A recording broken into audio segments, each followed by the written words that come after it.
Hello everyone, welcome to Tuku's Reflections and welcome back to my another new blog. আমার আজকের রেসিপিটি হলো chicken roast recipe. তো প্রথমে আমি চিকেনগুলোকে ধুয়ে নিয়ে এর মধ্যে অ্যাড করছি লেবু আর লবণ। এরপর চিকেনটাকে 30 মিনিটের জন্য রেস্টে রেখে দিব।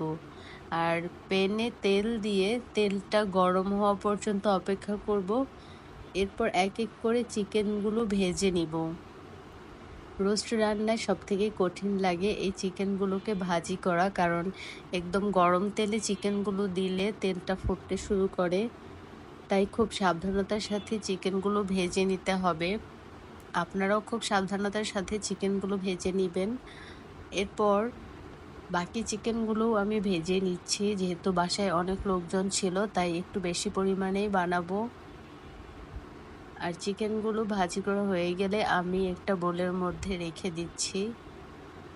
আর কড়াইতে আরও কিছু তেল দিয়ে এর মধ্যে আমি পেঁয়াজটা ভাজি করে নেব, কারণ পেঁয়াজের বেরেস্তা রোস্টের উপর দিলে অনেক বেশি ভালো লাগে।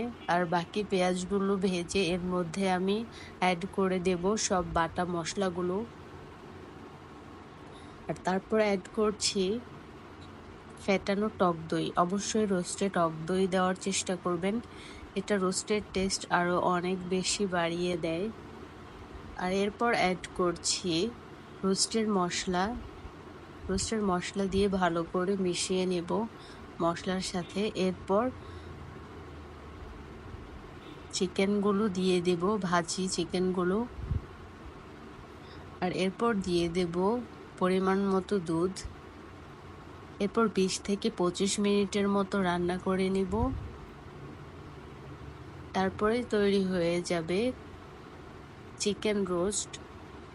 আর এরপর এর উপর অ্যাড করে দেব পেঁয়াজ বেরেস্তা আর ঘি। আপনারা চাইলে ঘি দিতেও পারেন, আবার নাও দিতে পারেন। আমার অনেক ভালো লাগে এবং আমার বাসার সবারই ভালো লাগে, তাই আমি ঘি অবশ্যই অ্যাড করে দেই।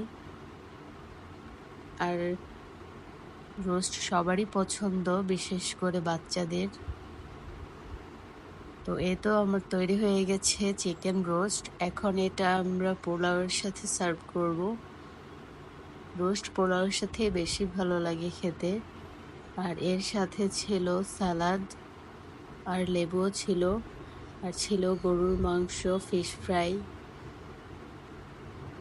তো কেমন লেগেছে রান্নাটা অবশ্যই কমেন্ট করে জানাবেন। ভালো থাকবেন সবাই।